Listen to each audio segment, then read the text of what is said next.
Trying to win a closeout game at home for the first time since 1999.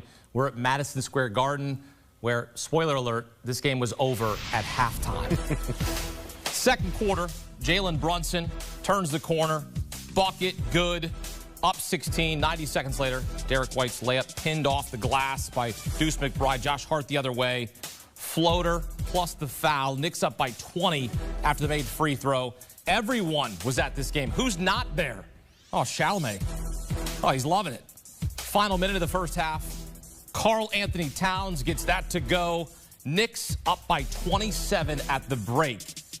The largest halftime lead in 571 games against the Celtics all-time, regular and postseason combined. Early third, Brunson step back over the other Jalen Brown. Knicks led by as many as 41. They roll 119-81, advance to the Eastern Conference Finals for the first time since 2000. First series clinching win at home since 1999 as they advance to play the Pacers in the next round. Game 1 is Wednesday, back at Madison Square Garden. The Knicks with their 8th playoff game all time with 4 20-point scorers. The only starter that did not score 20 points this game was Josh Hart, and he had a double-double in terms of rebounds, assists. In fact, he had a triple-double. He had 10 points, 11 rebounds, and 11 assists. So, he got it done, too. It was an absolute clinic by the Knicks. And for more, welcome to CBS Sports HQ NBA analyst John Gonzalez. The Knicks win a closeout game at home for the first time since 1999. John, this game was over at halftime with the Knicks up by 27. You look at what the Knicks did in this series. They knock out the Celtics, and sometimes it's the team who stays healthy who advances. What does this series win mean for New York? Yeah, I mean, they were resilient, right? Going into tonight's game, the Celtics had actually been ahead for something like 80% of the minutes, and then tonight obviously was all Knicks all the time. But for the Knicks to win their first 3 games, when they were down double-digit deficits, and come back and win those games, it just showed, because there's going to be some people, there's going to be some revisionist history here. I've already got my Celtic fan friends in my text messages saying, well, they beat the hospital Celtics. Well, hold on a second. I mean, Jason Tatum was out there for the beginning of the series, and Kristaps Porzingis is dealing with whatever illness he's dealing with. But they just didn't play well enough, the Celtics. I mean, there were many moments in this game. Look, Drew Holiday is a fantastic player. He's been a 0 on offense all year. You're not getting a ton of offense from Al Horford. Joe Mazzulla, for whatever reason, decided to start double big tonight. There's a lot of things you could point to from the Celtics perspective where you say they just weren't good enough. Derek White tonight, another one where he was Game 5, he was fantastic. Game 6 was a no-show. Only Jaylen Brown really showed up, and he fouled out, with 2 minutes, almost 3 minutes left in the third quarter. The Knicks, on the other hand, as you mentioned, Akeem, all 5 starters plus Deuce McBride in double figures. Wasn't a super heavy lift for Jalen Brunson tonight. He was fantastic, though. Karl Anthony Towns and OG both had a double-double.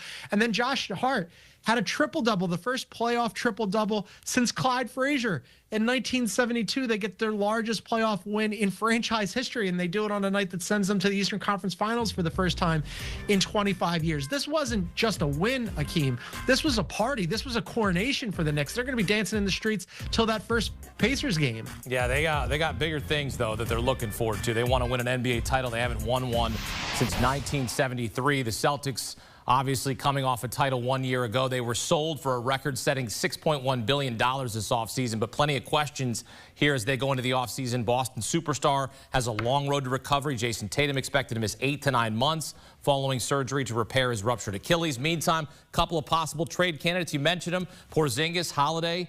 John, what's next for the Celtics as they head into the offseason? Yeah, they have a big offseason. Brad Stevens has a lot of things to determine. They're looking at a payroll bill with the tax because of the second apron of $500 million. That's not going to get it done when you're not going to have Jason Tatum out there. His season's going to be cooked. You're not going to come back from Achilles this late in the season and then play next year. So you're going to look at his age 28 season without Jason Tatum out there. They have to move some pieces around. Now, the question is, sure, on paper, would you like to move off of Kristaps Porzingis? Absolutely. What's the market for him? He's frequently injured. He's getting up there in age. He couldn't get out there because of whatever illness was going on. Al Horford, do you bring him back or not, and at what price.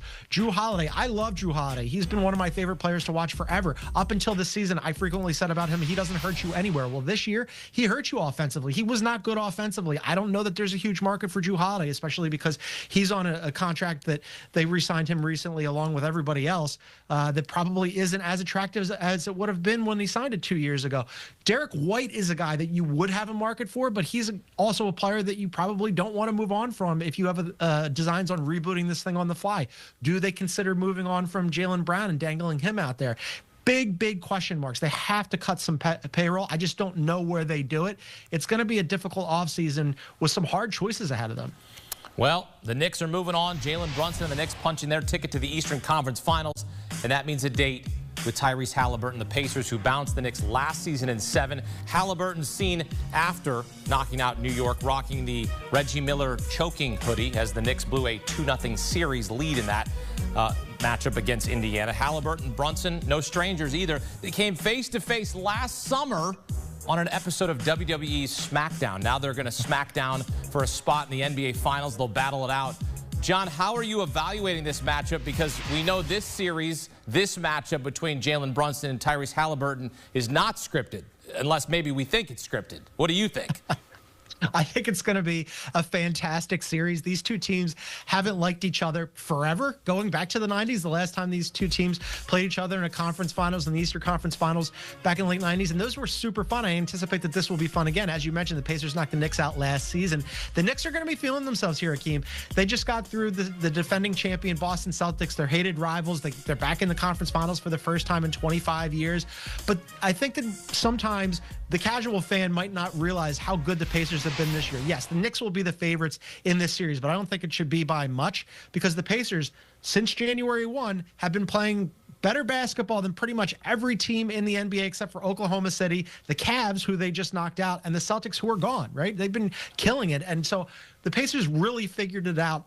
Second half of the season, they started off really slow to begin the year, but second half of the season, offensively and defensively, they've been really good. And Halliburton, who everybody loves to hate, especially New Yorkers, has been playing some of his best basketball of his career after a slow start for him as well. I mean, he was just the closer that you would love to have. It's two closers, right? You're going to have Halliburton on the Pacers, and you're going to have Jalen Brunson. The matchups in this are fantastic and fascinating. Karl Anthony Towns against Miles Turner, Siakam against Josh Hart, and then Nembhard and Nesmith, the do-everything's guys for the Pacers against Bridges and OG. I can't wait for this. I think it's going to be fantastic. Knicks are minus 148 favorites to win the series. Who you got? Close.